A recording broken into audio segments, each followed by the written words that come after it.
Hello, everyone, and welcome to this webinar. Before the webinar starts, we're going to wait a couple of minutes until everyone joins in. So thank you for waiting.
All right, everyone. Well, good morning, good afternoon, or good evening, depending on where you're connecting today. Thank you so much for joining today's session, today's webinar, Regulatory Success for Microgrids in Africa. My name is Christina Galan, and I am a colleague from the Repower Project, and I will be the moderator today. So just to know a little bit about our Repower Project, it is a project funded by the European Commission, which aims to improve providing clean and clean and affordable energy across rural Africa and different countries such as Madagascar, Niger and Senegal. And we also have a replication doing in Ghana. Our goal is to provide this access through microgrids. I'm going to leave the link below if you are interested. And without further ado, I'm going to do a couple of housekeeping rules, and then we will move on to getting to know our speakers. So first and foremost, this webinar is being recorded, and it will be sent to everyone to your emails where you registered in a couple of days. For those who are on Zoom, you have a chat, which we encourage to you to use it. Let us know who you are, where you're coming from, why you're interested in this webinar. And if you have any questions available, please put them down on the Q&A box so we don't miss those questions. So the idea for today is that we have a couple of presentations from our panelists, and then we will move on to the Q&A. So during any time you have the possibility to post your question. We will go through as many as we can. And if there are any remaining questions, we will send them to our speakers. So without further ado, I'm going to ask each panelist, we have amazing speakers today, to make a brief introduction to let us know where they're coming from and their background. So I'm going to do it by order of interventions today. So I'm going to start with Samuel Bunya. Good morning from the Africa Forum for Utility Regulators. So how are you doing today, Samuel? I'm all right. I'm fine, thanks. Samuel, Projects Coordinator at the African Forum for Utility Regulators, based on the African continent. So it's a pleasure to be here. Look forward to the great interactions. Perfect. Well, thank you, Samuel, for being here. We also have Vijay Bhaskar from Hamar Grid. Good morning, or well, good evening to you, right, Vijay? Yes, thank you so much. Well, thank you so much for being here. Yeah, thanks, Siddhant. Hello, good morning and good afternoon to all of you. I'm speaking from a very remote village in the Mon district of Nagaland near the Myanmar border. The signal is really bad. I couldn't get to a good place because we had some landslides due to torrential rainfall. So I'm going to switch off my video and I'm going to talk for the rest without the video. Please bear with me. Yeah. So I have a background in the army. I've worked on microgrids and mini grids for 14 years. I've been setting up and operating 310 microgrid systems and about 75 mini grids across 3 states of Eastern India. Yeah, Sudeshna and I co-founded Hamara Grid. Hamara Grid is a mini grid developer company that works in the remote northeastern state of Nagaland in India to trigger rural economic development through the platform of clean energy. Yeah. Hamara Grid has also worked for a year in Myanmar as the energy demand consultant to Smart Power Myanmar on a 100 mini grids World Bank project. The most important part of our work actually involves engaging deeply with the communities in our operational villages, in order to increase incomes, livelihoods, and create jobs. Yeah. Thank you. Over to you, Christina. All right. Well, thank you, Vijay, and it's a pleasure to have you. We also have from the Rural Electrification Agency, we have Jafar Dika with us. Hello, Jafar. Hello, Christina. Hello, attendees, participants, fellow panelists. Good morning and good afternoon. My name is Engineer Jafar Diko. I'm a senior advisor to the MDREA in Nigeria, and I'm also a senior technical design expert for the DES program. The REA's mandate is to close the energy access gap in Nigeria. And we have been at the forefront of developing mini grids in Nigeria.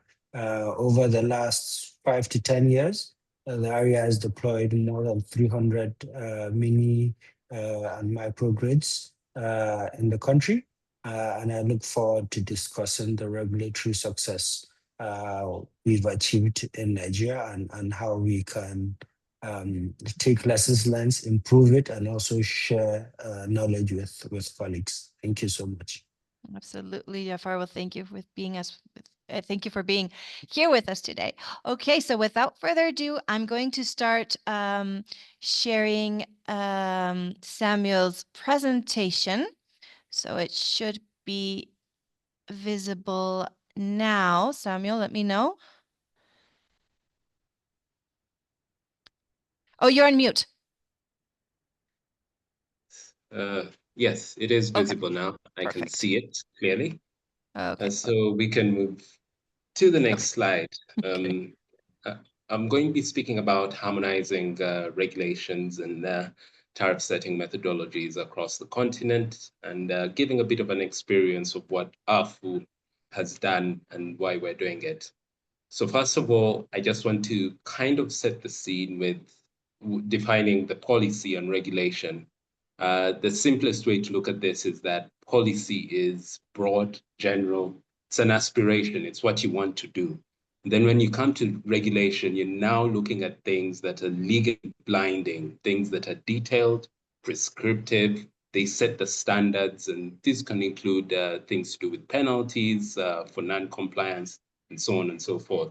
So when we look at examples of both, if you look at the example of a policy in the mini-grid sector, it would be a policy to encourage private sector participation in rural electrification. When we look at the regulations, it would be what are the rules governing tariffs? How are they calculated? Christina, we can go to the next slide. Okay. So now, just looking at the current outlook in Africa, and this is based off data done by the African Development Bank through the Electricity Regulatory Index, where 43 countries were surveyed. We see that 20% of the countries surveyed had mini-grid regulations, 22% had national mini-grid programs, 20% had a policy for private sector participation, 20% had technical and grid standards, and 18% had specific mini-grid licensing regimes. That doesn't really look good if you think about it. Back in school, that would be somewhere tending to an F9. So those figures are things that maybe we can push forward. We can go to the next slide, Christina. Then if we're still looking at the current outlook, mini-grids can be divided into three. On the continent of Africa, there are those that are highly mature, there are those that are moderately mature, and then there are nascent markets, low maturity, they're just starting out. So if I'm to characterize some of these mini grids, for example, the high maturity ones, there's mini grid policy regulation, there are rules for grid arrival, the tariffs tend to be cost reflective. And if we look at the African context, Nigeria, Kenya, Senegal are just a few examples of these countries that are highly mature. Then when we go to moderately mature, some of the frameworks mentioned for the high maturity markets exist, but not all of them. And there are still a few gaps. Gaps can exist where it comes to implementation, tariffs, enforcement, clarity, and so on and so forth. And we have countries here such as Mozambique, Eswatini, Gambia, just to mention a few. Now, the nascent market where there's limited or no clear mini-grid regulation, the electrification plans are not clear or they're outdated. This is where we have countries such as the DRC, the Central African Republic, Seychelles, Mauritania, Cameroon, just mentioning a few. But then I want to point out that some countries can actually have characteristics of one or two levels. So you could find that it can be considered a nascent market, but also moderately mature, or a moderately mature market and a bit of a high level maturity market. Uganda falls in that category. We can go to the next slide, Christina. So in summary, the most mature market from what we have seen as AFU, from what even the ARI sees, is Nigeria. Congratulations on that, Engineer Jaffa. You're the most mature market. Your regulations are comprehensive and they have been recently reviewed. And there's regulatory decentralization. I think we're all following what has happened in Nigeria.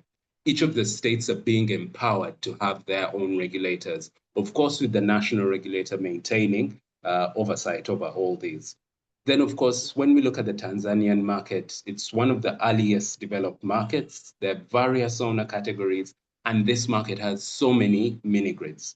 Then you go to Zambia and Ethiopia, where their regulations have been recently reviewed, and they have mini grid electrification targets. I would like to point out that there's still a few gaps in terms of the data, gaps to do with the electrification plans, then also the number of countries. If you look even just at the ARI of AFDB, there are 50-something countries on the continent, but only 43 were reviewed. But even some of the data is specific to grids, so it doesn't take into account the mini grids. We can go to the next slide, Christina. So now a bit more of a background. When you look at sub-Saharan Africa, around 40% of the people in sub-Saharan Africa have no electricity. That's about 590 million people. And then when we take this to the global outlook, that's 80% of the global population without power, and it's here in Africa. When you go to North Africa, 95% have electricity. So we have to look at the disparity. Why is it that in sub-Saharan Africa, there's almost no electricity, but then in Northern Africa, there's electricity? One of the key answers to this is regulation is important in addressing the issues when it comes to electrification. There's still a few challenges on the continent, and the challenges which they limit the harmonization on the continent, because you have challenges, barriers to regional trade and integration, limited access to finance and technology, inefficient utility performance, poor data collection, slow green energy transition. And when you look at that, you end up having challenges to do with slow infrastructure development, underutilization of resources, limited energy access, stunted growth towards the movement that Africa wants of the Africa single electricity market, as well as a high risk investor environment where you find that the returns of the ROIs, returns on investments, tend to be high in sub-Saharan Africa just because of this high risk. Then we can go to the next slide, Christina. Yes. So there have been a few interventions trying to address some of these challenges. The African Union, the Africa Single Electricity Market. It's something we talk about, it's something we want to achieve, but it still has its many nuanced challenges. Then, of course, as AFU, we have done a lot. We have the African Model Mini-Grid Regulations tool and the AFU Enhanced Mini-Grid Tariff tool, which we have undertaken through our mini-grid project. that is supported by the Transforming Energy Access Program. Here we have developed these tools to try and harmonize, first of all, how regulations look across the continent, and secondly, how tariffs are calculated across the continent. This will go a long way in easing investor confidence in the sector. But when you move away from continental initiatives, there have been regional initiatives. We have power pools coming in to ease trade, but these power pools have their challenges. If I'm just to mention a few, the South African power pool has aging infrastructure, although it's the oldest and it's anchored by South Africa, which can be a bit of a challenge. When you come to the West African power pool, there's inadequate infrastructure and differences in regulations. For example, you saw there, some of the most mature mini-grid markets are in West Africa, but also the least mature mini-grid markets are also in West Africa. So you see the differences and the disparities. Of course, you have the East African power pool, which has no harmonized tariff mechanisms, and then the Central African power pool, which has its issues around weak institutions and political instability. But these are all issues that can be addressed. Of course, we have general initiatives where we're trying to build capacity amongst regulators. AFU's work in the mini-grid space, we try to build capacity. UNDP is there, GIZ is there, the World Bank is there. So many players are there trying to build the capacity of national regulators. But then you also have Africa Energy Regulators peer review mechanisms. AFU supports this. You have the university in Cape Town supporting this, where African regulators try to learn from each other. Then, of course, the standardized PPA frameworks. These are mainly promoted in countries such as Kenya, Ghana, and Nigeria.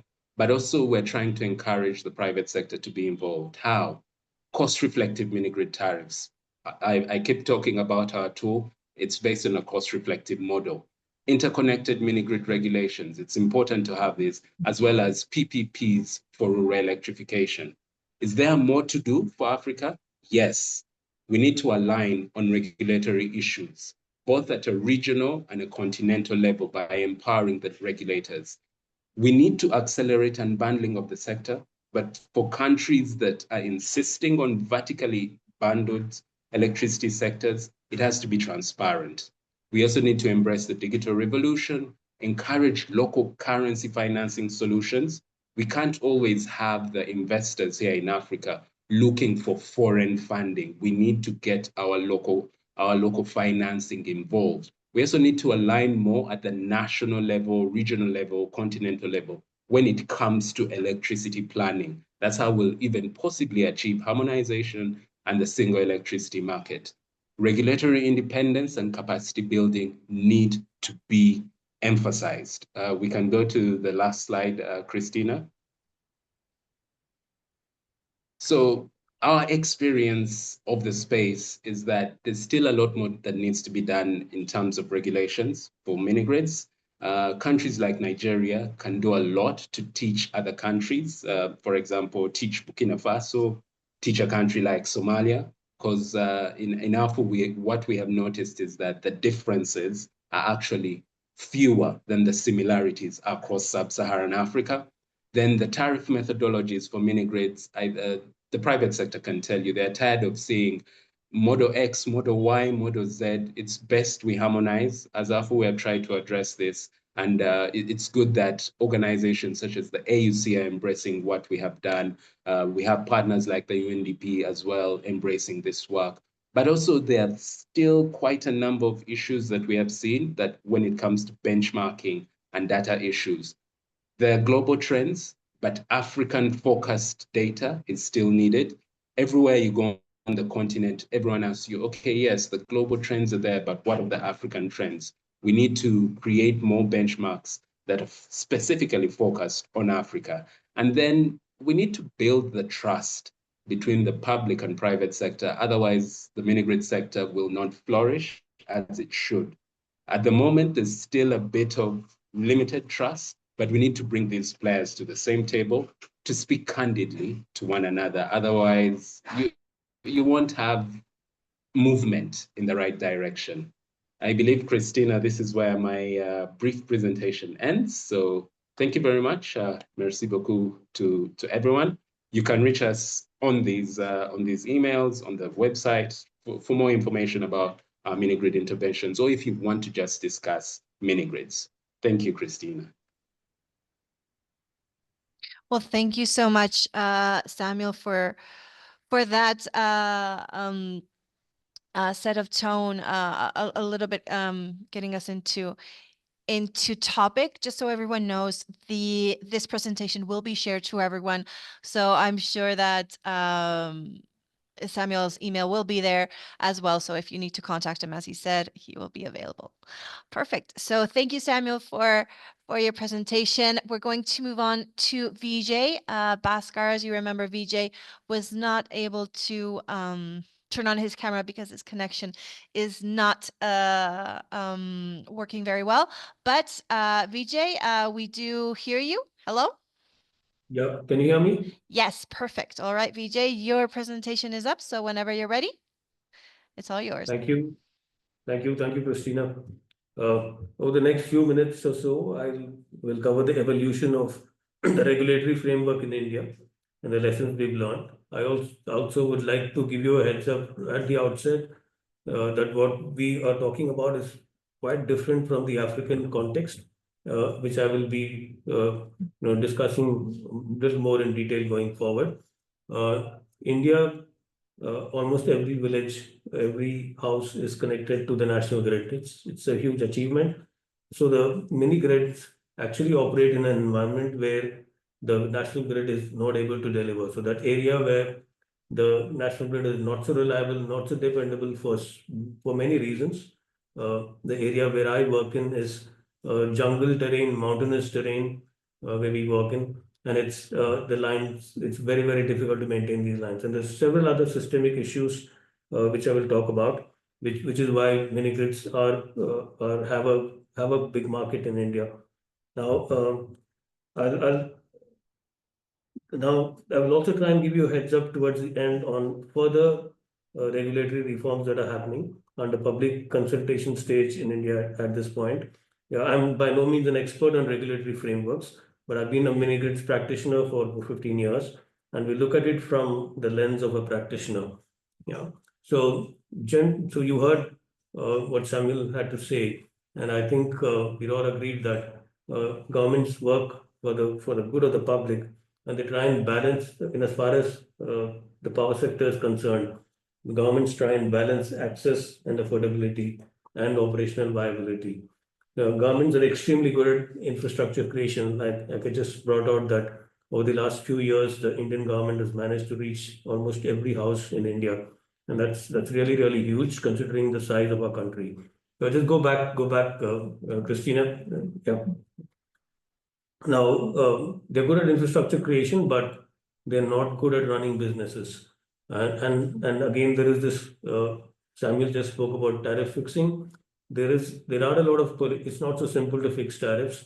There is a lot of political considerations, and revising tariffs is also a political hot potato.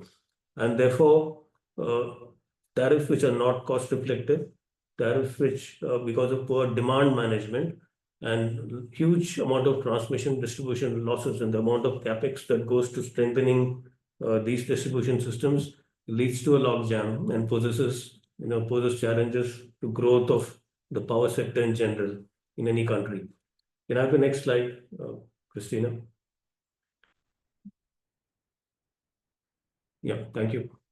So the Indian Electricity Act of 2003 was a very comprehensive and a landmark legislation that sought to promote development and regulation for the electricity sector.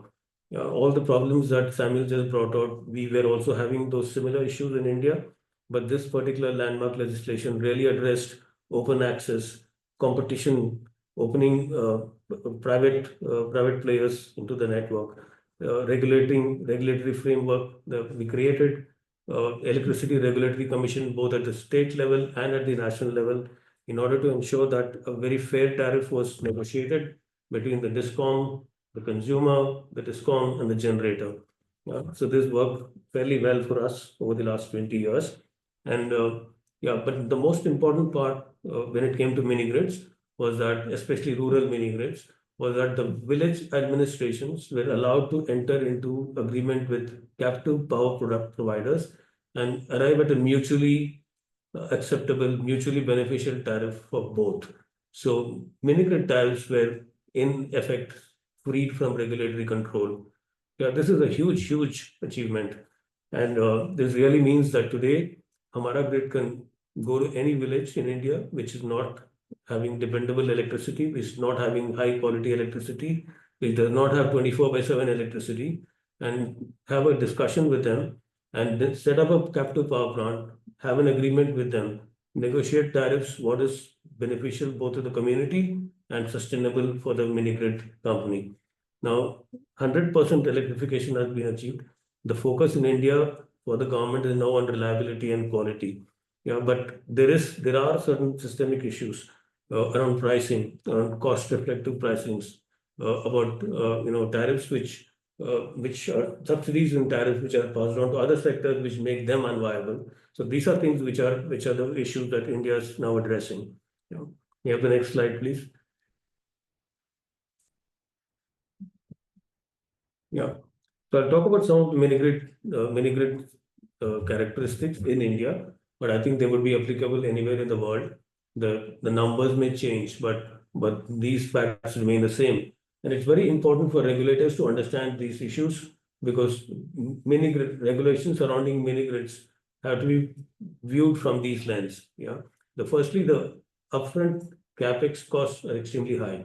Yeah, that's a very big chunk. And in India, for a mini grid, which is about, let's say, 30 to 50 kilowatt PV capacity size, catering to a village of about 200 to 300 consumers, and the distribution network running, say, about 6 to 8 kilometers. Now, the capex cost would be in the region of $90,000, $100,000. The average revenue per village, and now this revenue is a very moving target. So what happens really is when you set up a mini grid in a village that is underserved in as far as electricity is concerned, it takes time for the village to sort of absorb the electricity and uses energy for productive uses, uses energy for improving their quality of life, for them to understand how much they can really afford. So when you set up a power plant which is in the region of 30, 50 kilowatt, what I was talking about, for a 200 consumer village, now it's just 15 to 30% of electricity that the plant can produce is consumed during the first year. And you really have to work with the village in order to improve their incomes, sort of build the capacities in order to use productive loads, build the capacities in order to run micro businesses, build the capacities in order to sort of link them with external markets. And all this is going to take time. And therefore, for a mini grid to really start earning revenues in the region of 70-80% of the capacity of the mini grid consumption is going to take anything from 2 years to 4 years, sometimes 5 years for villages which are very low on the uptake. Yeah, where the communications are bad, where the exposure levels are not there. And then you have the operational costs. At the grid level, you have an operator from the village who's trained to operate the grid. And then there are costs surrounding land lease, insurance. Sometimes you have to provide diesel backup because the promise to the village is 24 by 7 electricity. So and the region that we work in has got very, very heavy rainfall between April to October. Now that is the time of the year when the batteries don't get fully charged and you have to have a diesel genset that's going to charge your batteries. So that's an additional cost as well. And then there's all these additional costs which you talked around capacity building of the village, financing productive loads, etc. So if you really look at operational costs plus the other overheads that need to come with it and the finance costs, then the costs are really like 3 times the operational costs. And therefore, in the first 2 years, you'll be actually running the mini grid at a loss. Then the margins are slim. So over a 4 or 5 year period, then the revenues climb to almost 3 to 4 times. So then you're looking at making around $1,000 per grid per month. That's going to take time, and you really have to work with them. And since the margins are thin, and you need to cover these overheads, there is a need for a minimum portfolio size. So if you want to enter the mini grid market, a developer has to have a portfolio size of 75 to 100 mini grids, and this will take you the investment required is of the order of 8 to 10 million US dollars. So therefore, the kind of financing that is there, the structure of the financing that is there, and as I said, if it's going to take 2 years, 3 years, 4 years for the mini grid, the village to start absorbing that energy, then your debt concession has to be a concessional debt.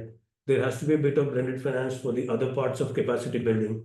And you have to ensure that the first 2 years, 3 years, there is some moratorium on at least the repayments. And the debt has to be so structured that it is long term and it's got, it's a patient kind of a debt, and there's more payments, structured towards the end of the tenure, which is what we're doing here now. Okay. May I have the next slide, please? Yeah, so our experience, so we work in a very remote district in India. We have one district called Mon district in the state of Nagaland, which has about 130 villages. So the government invited us to come and work here. And so these villages, so we signed an agreement with them. It's a PPPP project, a public-private people's partnership project. So the private part is represented by Hamara Grid and a partner network, consisting of GAP, the Dune Foundation, the Shell Foundation, the Caterpillar, Assist International Power Trust for carbon finance, and then we have Northeast Development Finance and National Bank for Rural Development, these are the development finance institutions in India, and these provide concessional debt to us and some grants for capacity building. So this is the private part of it. The public is obviously the government and the people's representatives. The people's representatives, like the members of parliament, members of legislative assembly, they put in almost like 5 to 8% of the capex upfront. So that is a huge, that they have the development from the local area development funds. So that's a huge support for us, not just because it represents a faith, a kind of a trust that yes, this kind of a thing is required. It's not just about electricity, it's about other things related to rural development. Yeah. And finally, the people are represented by the village councils. The village participates in the sense that they are responsible for providing us with the right of way, provide us with land lease at a very concessional rate. They are responsible for the security of the assets that are there in the village. And last but not the least, they also sort of underwrite the agreements that we have with potential entrepreneurs in the village for financing productive load equipment in the village. Yeah. We have the next one. Yeah. Finally, so once you have these things, we've been lucky to have the Indian Electricity Act favoring mini grids, and it's been in effect for almost like last 22 years. But then there are some systemic things in the power sector that still need to be addressed, because that's what is causing acting as a hurdle for expansion of the power sector in India. So one is the tariffs. So there's a huge amount of tariffs given to the farm sector and to consumers who are below a certain income level. And so what really happens is that this affects the functioning of the discoms, and almost all discoms in India, I think there are 26 of them, are in the red. So the discom that we have worked with, I mean, in the state I work with in Nagaland, 5 years back had almost like $2 million, 2 million Indian rupees in the red. And over the last 5 years, last year it was like $200 million.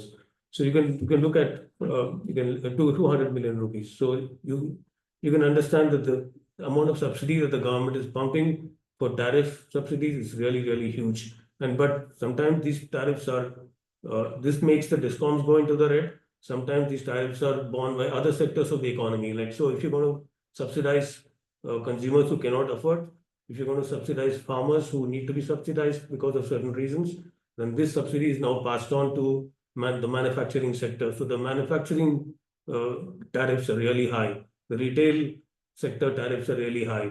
The rail utilities tariffs are very high. And so those get passed on to other sectors of the economy. And as we can all see today, in today's world of tariffs, it's the export ability of the manufacturing sector, the utility sector, the logistics sector, all gets hampered because the power sector subsidies are being borne by them. And therefore, this new legislation that is being planned, new act that is being planned, is looking at elimination of the cross subsidies. It will be not, they will not be allowed to pass on the cross subsidies to other sectors. Yeah. And then we have direct benefit transfer. And this, I think, is a very unique achievement in India. Almost every household in India has also got a bank account. So the government is going to transfer these subsidies directly into the bank account of these individuals so that the discoms are not penalized. If the discoms can charge what they have to charge, realistic tariffs, whichever sector has got the benefit is going to get a direct cash transfer into the bank. So that's again a very unique way to address this, but for that you need to create the structure of having bank accounts, and we have also a unified payment platforms as well. Now, the last and not the least, I think a very important milestone in for mini grids would be this open access to the last mile distribution networks. What really is happening today in all the villages that we are working in, there is a national grid. It has a distribution network of 7-8 kilometers, and our distribution network runs parallel to the government distribution network because we are not allowed to sort of use that, which is already the existing infrastructure that is in place. Once this happens, and like distribution network is like 50% of the capex, so you can understand that the capex, which is like $100,000, is now going to be half that, and this also will help us to reduce our tariffs as well, what we have with the village. Thank you so much. I'm done. Over to you, Christina. Well, thank you, Vijay. Thank you for this overview of the case study that's happening in India. Thank you for walking us through it. So we have, before we move on to our Q&A, I see that some speakers such as Samuel are already working on them. So if you have questions, please continue writing them down in the Q&A box. We will go through them after Jafar's intervention. So Jafar, you're going to give us some general conclusions. I know that Nigeria is working a lot in this area. So please, we're eager to know how your final conclusions on this topic. Thank you so much, Christina. I think very interesting conversation so far. The previous two panelists have sort of spoken a lot about what Nigeria has been doing. And maybe I just want to expand a little bit on our journey to how we got as being one of the mature markets in Africa. And then also some of the alignment or lessons that I see with the India experience. So Nigeria first produced its first mini grid regulation in 2016. Before then, largely the regulation was around on-grid electricity access, and there was nothing specific to the off-grid.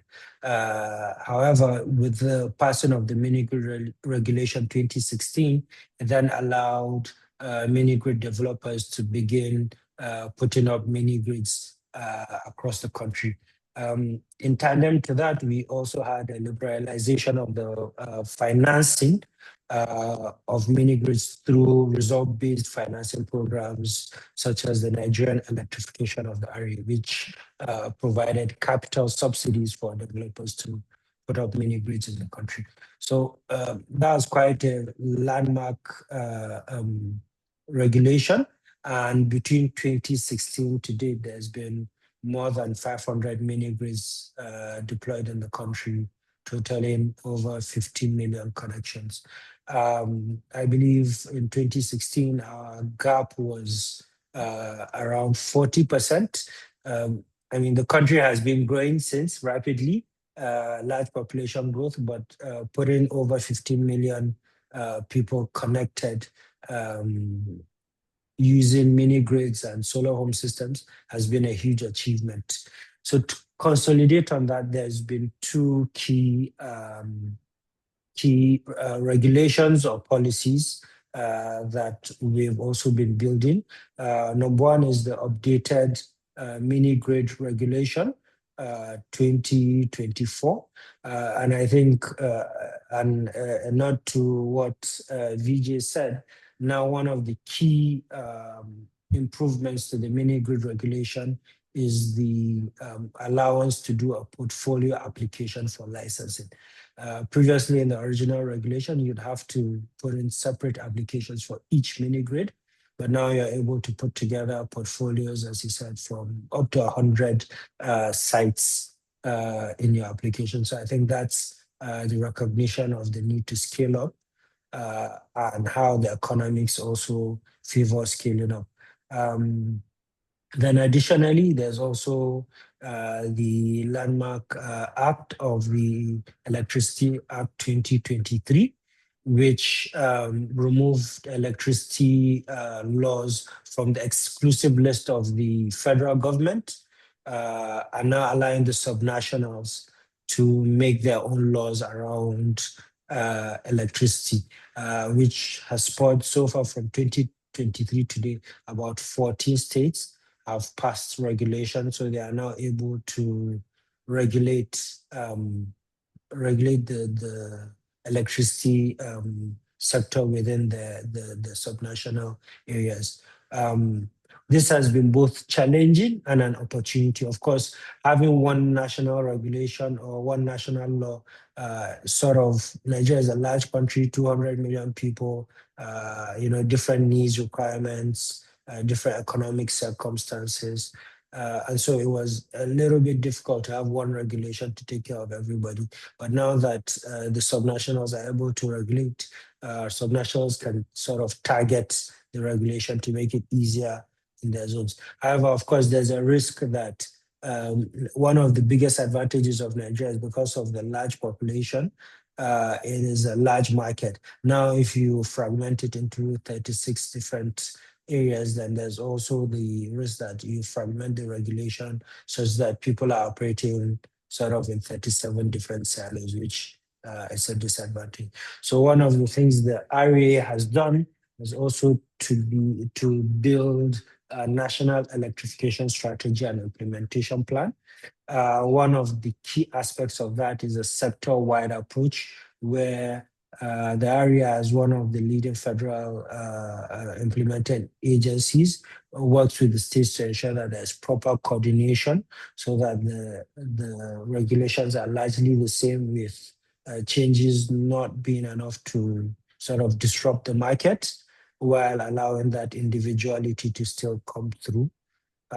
Also, we have built a least cost electrification model, identifying the least cost technology across all the communities in the country, which is, of course, an ongoing an ongoing exercise where new data will allow that to always be fine-tuned going forward. So that allows us to tell the states or advise the states as to what is the best use of resources to deploy mini grids where appropriate and to deploy solar home systems where appropriate, and also to utilize the grid. Another interesting regulatory update is two regulations that are now under development, some in consultation, the interconnected mini grid regulation and the draft net metering, net billing regulation. So one of the things we quickly realize is that we have some of the issues the Indian experience has shown, which is we have areas that have access but are suffering from reliability, right? And then there's need for the mini grid regulation to sort of cover this to ensure that there's synergy between what the on-grid supply is and developers that want to support the reliability as against new connections, while still keeping the regulation for isolated mini grids where there's no connection and it's largely more of an access problem.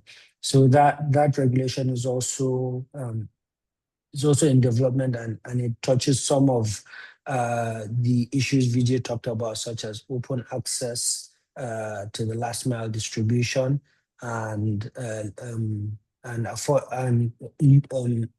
realistic tariffs, right? Not cost reflective tariffs, not just tariffs that are politically okay, but don't make sense to developers. So these are all things that are under consultation and going on. And as I said, the final one was the draft net billing regulation, which then supports two things. One is the commercial supporting the commercial viability of mini grids when grids come about, and also for the interconnected mini grids, selling excess supply during times of low demand or excess generation potential of the sites. So being able to sell that power back to the grid, the technical requirements, the financial modeling, and the tariff for feeding in, that supports mini grids to be financially buoyant. Just one last thing to say, I think I was very delighted to see what Vijay was talking about in terms of the maturity of mini grids over 3 to 4 years. I think that has been one of our primary experiences, where you find that when mini grids are first built, there's quite a low utilization. And you have to work with the community to build up productive uses, improve the economic capacity for those mini grids to be fully utilized and to make it more financially viable. I think that's such a big lesson learned for us, and I'm sure other parties on this call. Sorry, I said last point, but I actually do have one last point. Go ahead. You're fine.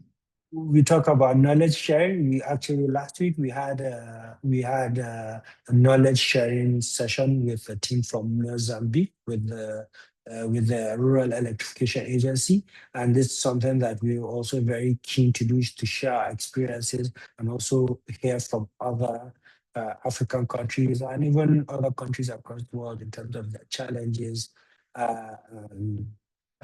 similarities, and how we can move the sector forward. Thank you, Christina. I hope I have done the topic justice. Thank you, Jafar.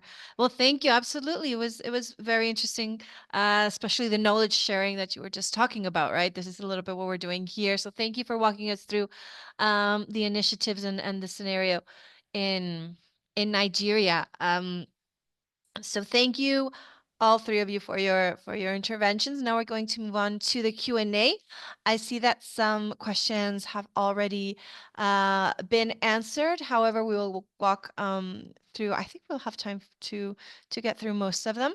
So I don't know if Jafar and Samuel, you can turn your cameras on. I know, Vijay, that it's better not to have your camera on just due to the connection issues. Okay, we're gonna try it then. Okay. And I don't know if I have Samuel here around. Samuel, can you hear us? Yes, I can hear you. I'm going to Perfect. try and turn on the camera. Okay, if not, that's completely fine. So I'll start with the question. There, we see you perfectly. Great. So we're going to start with the questions. I'm going to direct it to the speaker that marked that they wanted to answer the questions. However, if any of you want to also add to the response of any of the speakers, just let me know, raise your hand, or just interrupt me when the other panelist is finished. So we're going to start with one marked by you, Samuel. However, Vijay and Jafar, if you want to also follow on, please let me know. So what is the specific qualifying elements of rural mini-grid? How is rural mini-grid defined?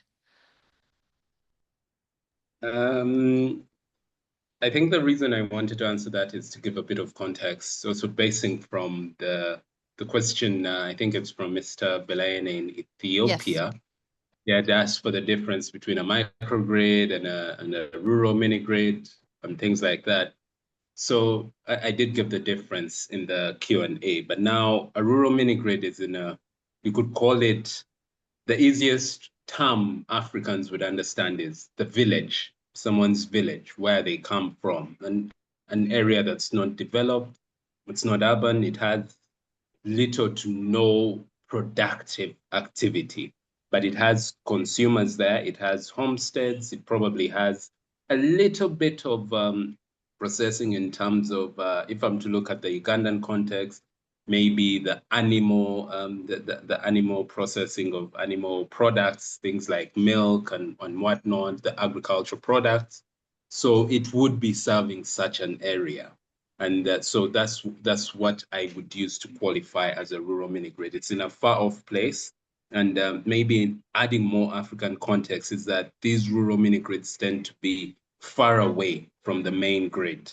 They tend to be far away from the main grid, so they need that power supply from actual mini grid developers. That's how best I can define it for Mr. Belayene. I don't know if Jafar or VJ have anything to add to what I've said, but feel free, gentlemen. Okay. No, absolutely. I agree with you, except that in the Indian context, as I was mentioning, the national grid has reached everywhere. But then, in addition to all that you said, the rural the definition would be absolutely the same, except that the main grid is already there. But because of all those reasons, in terms of distance, in terms of the length of line, in terms of losses, in terms of consumption demand being very different from a concentrated urban place of concentrated demand.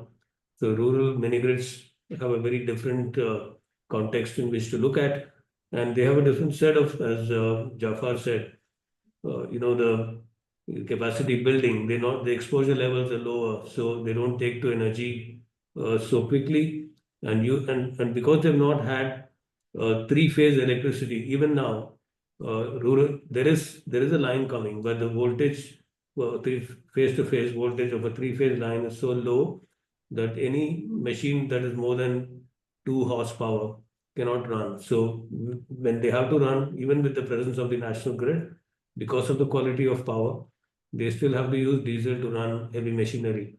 And therefore, most villages tend to not produce, even though they have land, they have the ability to, there is water, they can produce more agricultural produce, but processing that, what do they do with what is surplus to their requirement would be to process it and sell it, market it. That cannot be done with electricity. That has to be done with diesel, and diesel costs have been climbing and climbing and climbing in India for the last 10 years. So when we started doing mini grids in 2015, 2016, the price of diesel was like 40 rupees, 40 Indian rupees a liter, and today it's more than double that. So the price, the cost of processing it keeps increasing every year, and they priced out of this entire thing. Thank you. Great. Thank you. All right, Jafar, I think you wanted to say something. I just wanted to say that I mean, really, for me, what a rural mini grid is really, as everyone has said, more around the location of it. And I would maybe also point to say they're isolated in Nigeria's case, mostly because the distance, they're quite far away, and the cost, they're usually the least cost way of delivering power to these utilities. I think, and as Vijay pointed out, a lot of the infrastructure is largely missing. I mean, we've seen many grids where houses don't even have internal wiring because there's been no power supply before. So this is something that developers also need to think about, that, okay, if I put in this power plant, 50 kilowatts, 60 kilowatts, and I take lights, they don't even have wiring internally in their houses to utilize this power. So that for me is a rural setting and a rural mini grid. Thank you. Perfect. Thank you. All right. I have a question for VJ. So Vijay, you said that long-term sustainability, one needs a portfolio of 75 to 100 mini grids. Would you share a little bit more light on the operational model being considered? So that's that there's a lot of things that go into it, but so I share a little bit of those numbers. So those numbers are indicative of why you need a minimum portfolio, because the margins are to put it very simplistically, it's the margins are low because you're providing a service to a community whose affordability is not so big, so you can't have very very high tariffs, even though the government in India allows you to negotiate a tariff with the village. So ultimately, it's a market mechanism that whether tariffs stabilize on. So if the tariffs are not so high, and I give you some numbers. So if it costs about $100,000 to build a grid, your revenues on an average to start with would be in the region of $500 per month. Your costs are like $300. You're just making about $200 per month, which is about little over $1,000 a year. That keeps climbing, which each year, because they learn to use energy. Learn to use energy productively. They start climbing up the energy ladder in many ways.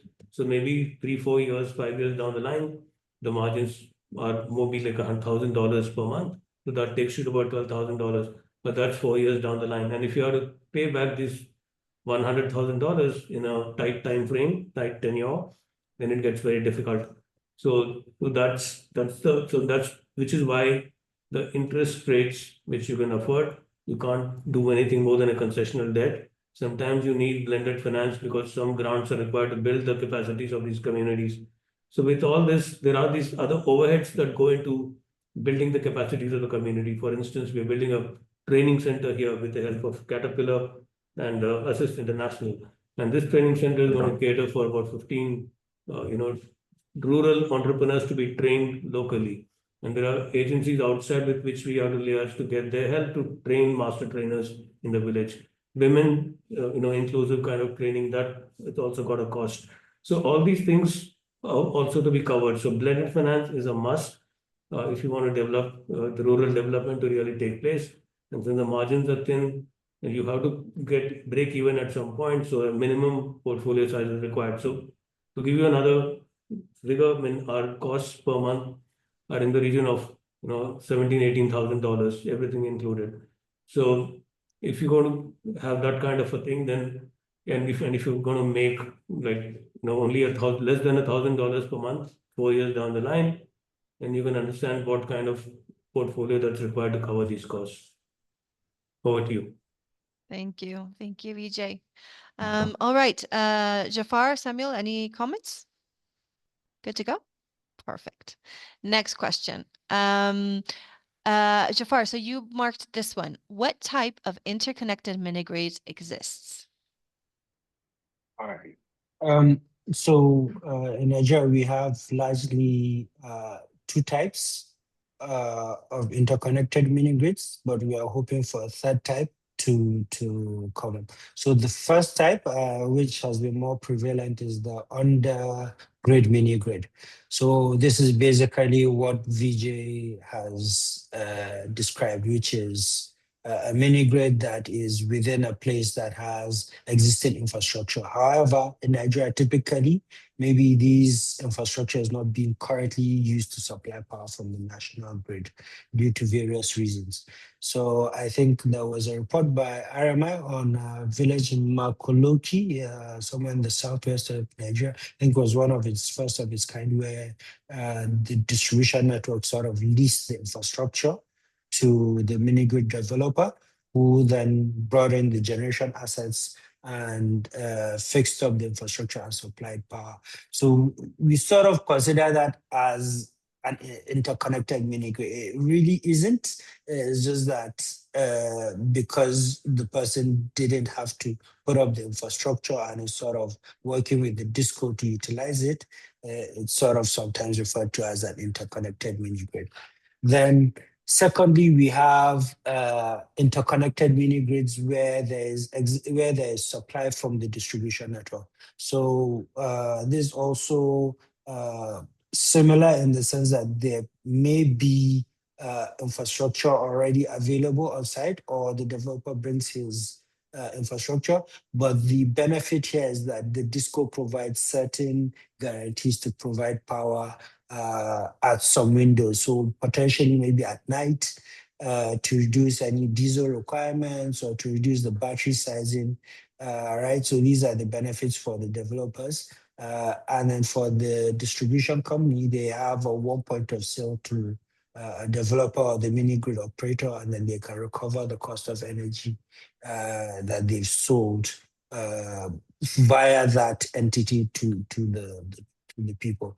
And then the final type of mini grid, interconnected mini grid we look at is completely synchronized mini grid, where you have mostly larger systems, not smaller, so maybe closer to 1 megawatt or maybe and above, where the two systems are connected, where the power flows naturally based on the demand, whether the power generated by the mini grid goes to serve the customers downstream, or if there's any excess flows back into the distribution network to be sold to the distribution company to use. And of course, if there's any outage, the mini grid is able to continue supplying in sort of an island mode almost as an isolated mini grid. So I think generally these are the three technology types.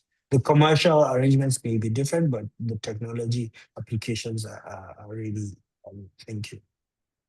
Okay, thank you. All right. So I think we have time for one last question. So Samuel, this one you marked, but after Samuel's intervention, Vijay or Jafar, if you want to add anything else, you are welcome to. So this question is from Jiwan Malik. So is the tariff sufficient to cover battery replacement, maybe after 5 years? And what happens to the mini grid at the end of the battery life? Okay. Getting Ideally, technical. the ideal situation is the tariff should be able to factor that in. If it is a cost reflective tariff, it should be able to factor that in. But I have seen models across Africa in different countries that we have intervened as AFU, is some people actually get the developers to deposit in an escrow account that they can get access to when it comes to time for replacement of batteries. Now, what happens at the time of the end of the battery life cycle? The hope is that the batteries are replaced and the mini grid still keeps running. I'm sure Vijay could highlight this, and even colleagues from AMDA, from very many private sector players. You're not in the mini grid space for 5 years, 6 years, 7 years. You're probably there for a bit, maybe 10, 15 plus years. So if the battery technology you have is for 8 years, your hope is that you'll replace the batteries and continue operating even beyond the 8 years. Yeah. So that I don't know how I would offer it to Vijay and Jafar to add their own 2 cents to this. Yes. Okay, So perfect. maybe, all right. So I'll take a stab. I mean, for us, Nigeria, I mean, I said the sector is sort of like 10 years old now. So we do have some mini grids that have reached this milestone. And unfortunately, the truth is that in some cases, it breaks down. And the primary reason is that you have the model, you have the tariff, but then there is a real life performance of that. So look at what VJ says, where you have a 15% utilization. And unless your tariff is going to, is going to include that 15% utilization for the first 4 years, there's a high likelihood that at the point where you get those batteries, at the point where those batteries are dying, there may not be enough funds to cover that. So you have 2 ways. You can either look for new investment to cover that, but then does that financially work? How are you going to recover that or not? But generally, we've seen that where the mini grid is performing in terms of utilization and collection of tariffs, this is a natural thing. I've already operated it for 5 years, 10 years, and I know I'm making money. So it's easy for the developer to put in money himself and replace it. You know, the financial institution can step in because there's a track record. But where there's no track record of that and there's no cash to back up that purchase, then it's most likely be a breakdown or some kind of reduced service level where you use the batteries for what you can get, and that's the situation. Thank you. Thank you. absolutely agree with what Samuel and Jafar said. We have a 20-year contract with the village. I mean, the power purchase agreement and the mini grid operational period is for 20 years.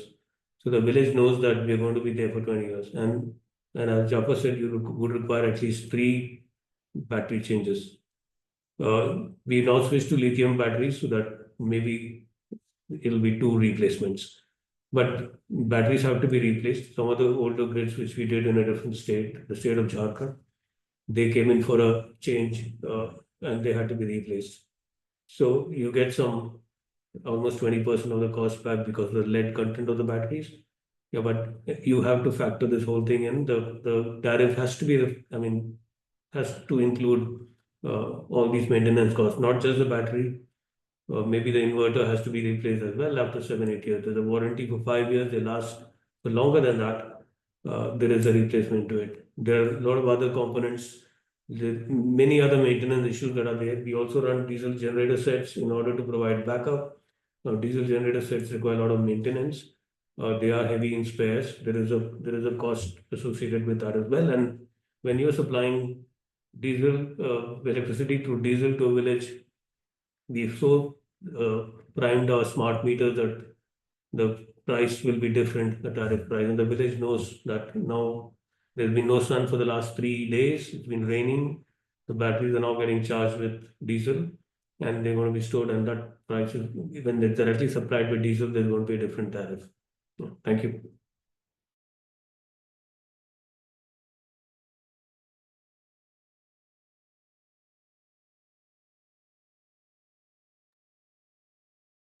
Christina, you might be muted.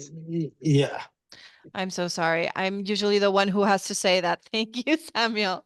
I was just saying that, Samuel, Vijay, and Jafar, thank you so much for this excellent webinar. We really appreciate your knowledge and how you've been walking us through these topics. I want to thank everyone out there as well for being with us, posting so interesting questions. There's been a lot of questions that we haven't answered. However, we will send them to our speakers in case they have a time to reply them personally. I want to thank you all for joining today's webinar.